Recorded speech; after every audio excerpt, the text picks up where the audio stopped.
In the brutal winter of 1854, the Ozark Mountains stood like a frozen scar across Missouri, silent, vast, and untouched by mercy. Snow sealed the valleys, burying entire trails beneath white walls that swallowed the sound of life itself. In this merciless wilderness, far from the eyes of law and civilization, something older than Christianity and far darker than folklore began to breathe again.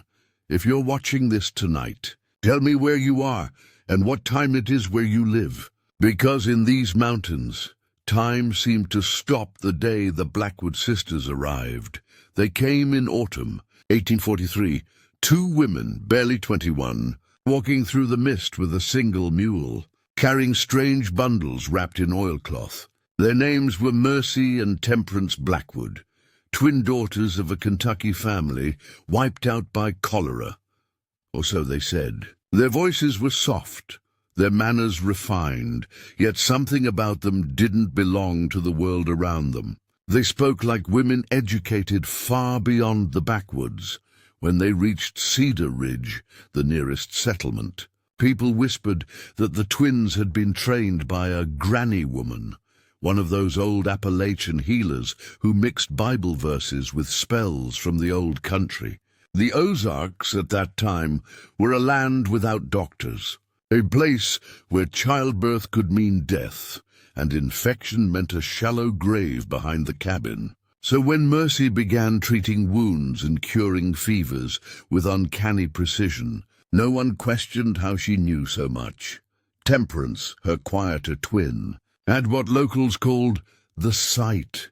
She would appear at cabins before the woman inside went into labor. She predicted weather shifts with eerie accuracy, and once, when a farmer's son fell into a creek, she arrived minutes before the boy's body surfaced downstream, as if she had seen it happen long before it did.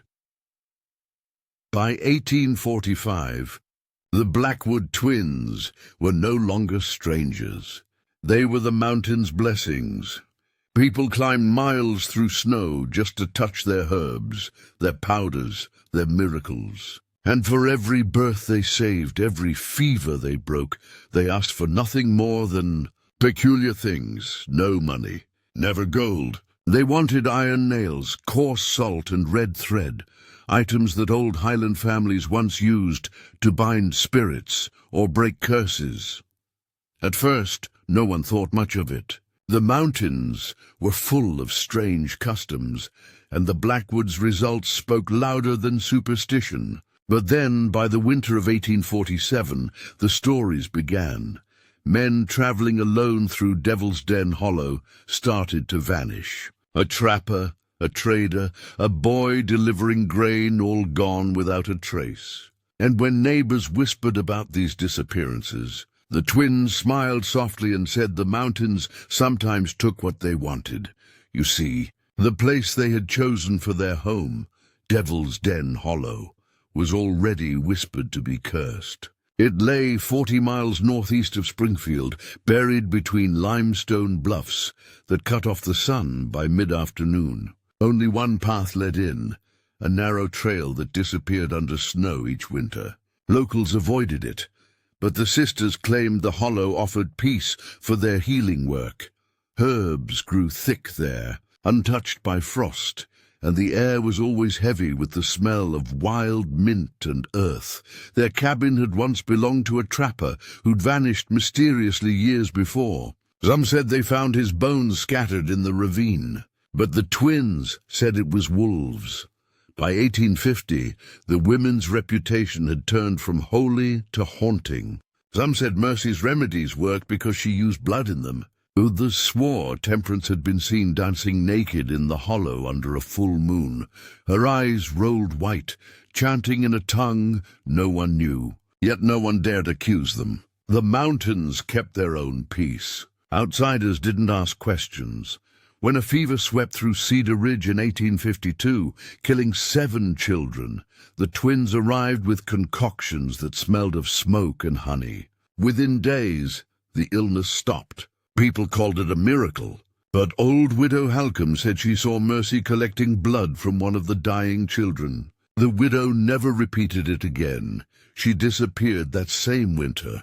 By 1854, the sisters were local legend. Their fame reached far beyond the ridges. People said they could heal the body and speak with the dead. But beneath that legend, something else was growing. Something that would soon show the world what the healing women of Devil's Den really were. So if you're here with me right now, wherever you are, tell me your city and your time in the comments, because what happened next changed Missouri forever. And before we go deeper into the hollow, make sure you subscribe. This is just the beginning of the Blackwood sisters' descent into madness. When the first man disappeared in 1856, Sheriff Josiah Crawford had no idea what he was walking into. The mountain witches had been waiting. By the fall of 1856, the Ozark nights had grown cruel again, long, frozen, and heavy with silence. The snow blanketed Devil's Den Hollow like a shroud, and people whispered that the mountains were keeping secrets too old for man to name. When Declan Murphy, a 22-year-old farmhand, vanished after delivering grain to the Blackwood sisters' cabin, it wasn't just another disappearance. It was the one that cracked the silence. Declan's father, Silas Murphy, was an Irish immigrant, stubborn, proud, and poor. He'd buried his wife years earlier and worked the land with hands hardened by grief. When his son didn't return by the second night, Silas went searching himself. He reached the edge of Devil's Den at dawn, following boot tracks that disappeared near the Blackwood property, and never came out again. What he saw there, the smell of smoke, a faint chanting under the wind, was enough to send him running back to town. The local sheriff, Josiah Crawford, didn't believe in ghosts or witch tales. He was a former military scout, a man shaped by the Mexican-American War, methodical, disciplined, and used to facing what others feared. But when Silas came to his office shaking, clutching his son's leather satchel found near the hollow, Crawford knew this was no ordinary missing person case. Tell me in the comments, what time is it where you are right now? Because somewhere out there, in a world of modern light and safety, it's hard to imagine what these men faced in a land where superstition ruled every breath. Crawford rode out toward Devil's Den with 2 deputies, his breath fogging in the cold air. The trail narrowed until even the horses refused to go further. The forest pressed close, oak, ash, and pine like the ribs of some sleeping giant. Then they saw it, the Blackwood cabin. Smoke curled lazily from the chimney, but the windows were black. Mercy met them at the door, her face calm and pale as the snow. Temperance stood behind her, eyes bright with something between defiance and delight. "The mountains take what they're owed," Mercy said when asked about Declan. "You can't accuse the wind, Sheriff. The search turned up nothing. No blood, no signs of struggle. Just a faint, sweet smell clinging to the air, like crushed herbs and decay." Crawford noted every detail. The walls lined with jars of strange mixtures, bones carved into talismans, and markings under the floorboards that looked like symbols, circles and crosses interlaced with thread. The sheriff's instinct screamed that something was wrong, but his evidence was thin as mist. Locals refused to talk. The Blackwood sisters had delivered half their children and saved their wives. To accuse them was to curse yourself. Weeks later, the break came from a trembling 19-year-old named Benjamin Thorne. He'd gone to the cabin months earlier seeking treatment for a lung sickness. What he described chilled Crawford to his core. Inside the cabin, the usual healing space had been transformed. Ropes hung from the rafters. Herbs were scattered in perfect circles on the floor. Bones, human, not animal, dangled from the ceiling, polished and carved. He said the twins made him drink something bitter, something that blurred his mind. He remembered chanting, the heat of firelight, and two women whispering words he couldn't understand. Somehow he'd escaped before they could finish what they called the binding rite. His story should have been madness, yet every detail matched the sheriff's private notes. Crawford's next move was quiet but relentless. He gathered what few men he could trust and began searching the cave system surrounding the hollow, the limestone tunnels that twisted beneath the mountain. It was there, in a narrow cavern 1/2 a mile from the cabin, that they found the proof no one wanted. A cache of belongings, boots, knives, silver trinkets, even a child's small cross, all carefully arranged as if kept for remembrance. 10 missing men's possessions, preserved by the dry air, and alongside them, faint etchings carved into the rock, moon phases, blood symbols, and the same spirals seen on the cabin's floor. Crawford said nothing to the press. There was no press out there anyway, but his private journal recorded one line that winter: "The sisters of the hollow do not heal men, they harvest them." As the sheriff dug deeper, the story turned from crime to something unholy. Interviews with older residents revealed the twins' Kentucky past, and their grandmother, a granny woman who blended Christian prayer with pagan blood magic. The teachings claimed that ancient bloodlines carried supernatural strength, and that this power could only survive through ritual conception under sacred moons. Mercy and Temperance believed they were chosen to preserve that bloodline. To them, the men they lured were not victims. They were offerings. By December 1856, snow sealed off the mountain roads. The sheriff's small team was trapped in Springfield, unable to reach Devil's Den. That winter, the hollow went silent again. But the silence wasn't peace. It was preparation, because under that cabin, beneath the roots and the frost, the Blackwood twins were preparing their final ceremony. If you're still watching, imagine standing in a world where every shadow hides a prayer, and every healer's hand may belong to a monster. Where do you think this story is going? The real horror hadn't even begun. The storm that winter was like a living beast, relentless, groaning, and ancient. Snow fell for 7 nights straight, sealing every path to Devil's Den. But evil, it seems, doesn't freeze. It waits. When the sun returned, the sheriff and 2 men, Eli Booker and Amos Pike, forced their way up the mountain. The trees bowed under the weight of ice, and every sound echoed like a cry. The Blackwood cabin still stood, untouched, with smoke curling from its chimney. But there was something new, a trail of footprints leading behind the house, barefoot, small, and deep in the snow. Crawford motioned for silence. As they followed the trail, the smell hit first: copper, smoke, and rot. The path led to a half-buried door, old and made of oak. It wasn't a storm shelter. It was something older, a root cellar. When they pried it open, the air that escaped was warm and wet, like breath from something alive. Inside were candles melted into the dirt, animal skulls hung in a spiral, and bones arranged in a pattern no sane mind could make sense of. But what truly froze Crawford's blood wasn't the bones. It was the shapes carved into the floor. Circles within circles, women's bodies etched with symbols, and one crude inscription written in blood and ash: "The moon takes what the womb cannot." Amos, trembling, whispered that they should burn the place to the ground. But Crawford held him back. Something inside him, maybe duty, maybe curiosity, needed to see more.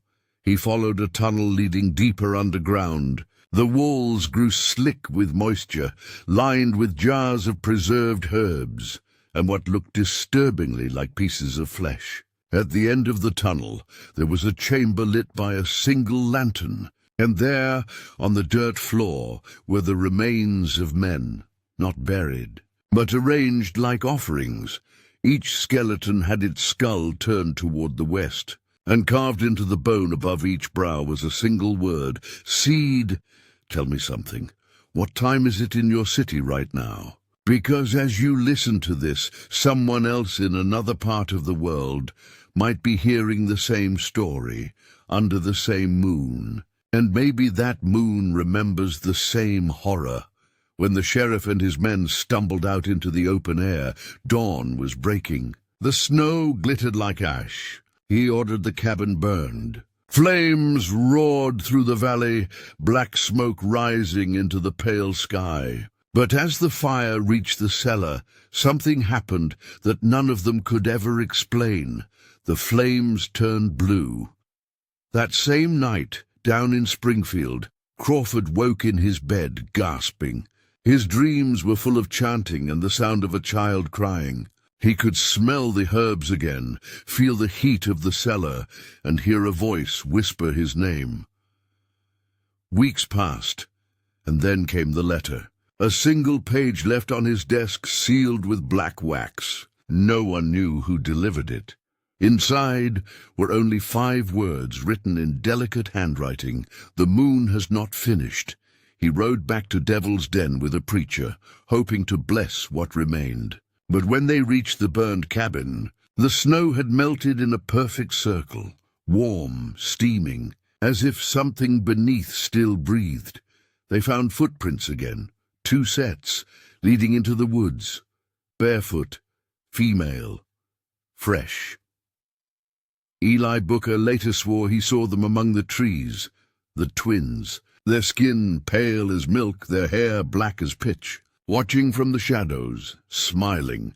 That was the last day anyone saw Sheriff Crawford alive. His horse returned without him 3 nights later, eyes wild, saddle torn. The mountain went silent once more. People in the Ozarks still say that when the moon is full and the air turns warm in winter, you can hear women singing in the hollow. Not songs of sorrow, songs of calling. And they say if a man follows that sound, he never comes back. If you're still watching, tell me, would you have gone into that cellar? Because in 1856, 3 men did, and none of them left the same. 36 years after the fire, Devil's Den had almost vanished from memory. The Blackwood cabin was nothing more than moss-covered stones and rusted iron hinges buried in the dirt. Nature had swallowed the horror whole, or so everyone believed. But evil never dies in silence. It hums beneath the soil. It waits for footsteps. In the winter of 1892, a railroad company began surveying land for a new line that would cut through the Ozark ridges. Among the crew was a young engineer named Edward Markham, a bright man from St. Louis with little patience for mountain ghost stories. When the older guides warned him about the dead women's den, he laughed it off, saying, "Superstition dies where progress begins." The laughter stopped 2 weeks later, while clearing brush near the old Blackwood site. A worker's shovel struck something hollow. Thinking it was an old chest, they dug further, but what they found wasn't wood. It was bone, a long, thin femur, bleached white and carved with spiral etchings. Edward ordered the crew to keep digging. Within hours, they uncovered a full pit lined with remains, dozens of them. Their skulls marked with the same single word once carved into victims decades before. Seed. That night, one of the men, Thomas Grady, refused to sleep. He swore he'd heard women humming through the trees, though there were no women for miles. By morning he was gone. His bedroll was found empty, his boots still beside the fire. The search party followed tracks leading to the hollow, barefoot impressions in the frost, vanishing halfway down the slope, as if the earth had swallowed him whole. The crew fled the site the next day, but Edward stayed. He told the foreman he'd report everything to the county office himself. Locals saw him riding toward the mountain at dusk. No one saw him again. 2 months later, a hunter named Jacob Reeves stumbled upon Edward's horse grazing near the ruins. Strapped to the saddle was a small leather notebook. Edward's field journal. Inside, his last entry was written in shaky handwriting. I heard them sing. I saw them through the fog. 2 women standing at the fire, hair black as ash, eyes like the moon. They called me by name, though I'd never told them. The ground moves here. It breathes. When Sheriff Langley read the journal aloud in the county courthouse, the old folks crossed themselves. One woman fainted. Another muttered that the twins had been seen again during the last full moon, 2 pale shapes near the hollow, leading a red-haired boy toward the creek. Sound familiar? Because that was the same description Sheriff Crawford gave 36 years earlier. Tell me, what time is it in your city right now? Because history has this strange habit of repeating itself at the same hour, under the same moon. Langley ordered the hollow sealed. A futile act. The ground cracked weeks later after a storm, exposing the charred foundation once more. A local preacher tried to sanctify the site with holy water, but witnesses said the water hissed and turned black as it touched the soil. No one has built near Devil's Den since. The railroad shifted its route, the workers left without collecting their pay, and the mountain reclaimed what was hers. Still, old mountain families pass down one warning in whispers: if you ever hear singing in the snow, don't look for where it's coming from. Because if they see you first, you'll follow. That's why even now, locals say birds refuse to nest near that hollow. And on some nights, you can see candlelight deep between the trees. 2 lights, always 2, moving slow, circling, like women dancing in prayer, or maybe in hunger. And if you listen closely, you might just hear a lullaby in a voice too soft to be human. When the new century dawned, the story of the Blackwood twins had turned into folklore, half-whispered tales told by firelight. Dismissed by city men, but never forgotten by the mountain folk. Yet in 1903, when archaeologists from the Missouri Historical Society arrived to map ancient burial mounds, the myth bled into reality again. Their team wasn't looking for the Blackwoods. They were studying prehistoric tribal sites across the Ozarks, searching for evidence of early spiritual practices. But on their 3rd week, near a site marked Den Hollow, they unearthed something that made them abandon the entire project. At first, it was just stone, a ring of crude carvings surrounding a central slab. But beneath the slab, buried in clay that hadn't seen air for centuries, they found bones. Dozens of them, some ancient, some recent, and mixed among them 2 skeletons perfectly preserved, positioned upright and facing each other, hands clasped together like sisters praying. The strangest part: both skeletons were female, each standing nearly 7 feet tall.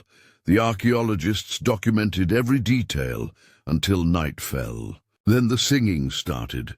It began faint, like wind through hollow reeds, then grew louder, surrounding the camp in a strange harmony of female voices. The team thought it was locals playing tricks until one man, Dr. George Avery, vanished from his tent. His notebook was later found near the creek, the pages soaked through, but legible enough to read his final entry: "They are not gone. They are beneath us. The ground moves as if it breathes. We disturbed their resting place. The air smells like iron and milk, I think. They were never human."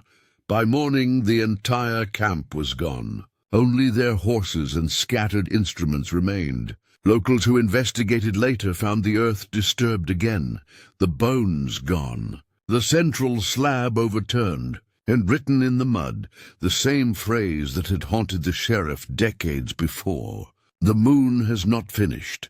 The site was officially sealed by state order in 1904, but those who lived near the ridge said the land was cursed long before the twins ever came. Some claimed the Blackwoods weren't born there. They were awakened. Old Irish settlers whispered that the twins were part of a bloodline. not witches in the common sense, but vessels of something older. A cult that believed certain women could channel fertility not of man, but of the earth itself. Breeding through ritual, feeding through sacrifice. Each generation was said to bear two, always twins, and when their blood was spilled, the land slept until the next cycle began. It wasn't a curse. It was a covenant, and when Mercy and Temperance died, the mountain waited 50 years for the next blood to wake. In 1912, a midwife in the nearby town of Branson delivered twin girls to a woman claiming distant relation to the old Blackwoods. The babies were unnaturally large, silent, their eyes open from the moment of birth. The mother died within hours, and the girls were taken by a traveling couple who vanished into the forests 2 weeks later. Locals never found them, but hunters swear that sometimes, deep in Devil's Den, they see two women, tall, dark-haired, barefoot, moving among the trees. Some call them ghosts. Some say they're what happens when evil learns how to wait, and if you ever visit the Ozarks on a cold night, when the moon hangs low and the fog rolls through the pines, you might hear them too. A low hum, almost a lullaby weaving through the wind. But here's the strangest part. Even modern hikers who go there today say their cameras glitch, their watches stop, and the air tastes faintly of herbs and smoke. No one stays long enough to find out why. Tell me, what time is it in your city right now? Because wherever you are, that same moon is watching you too. The one that never finished its work, and if you ever hear singing from the woods at night, don't follow it, because those who do never walk back down the mountain.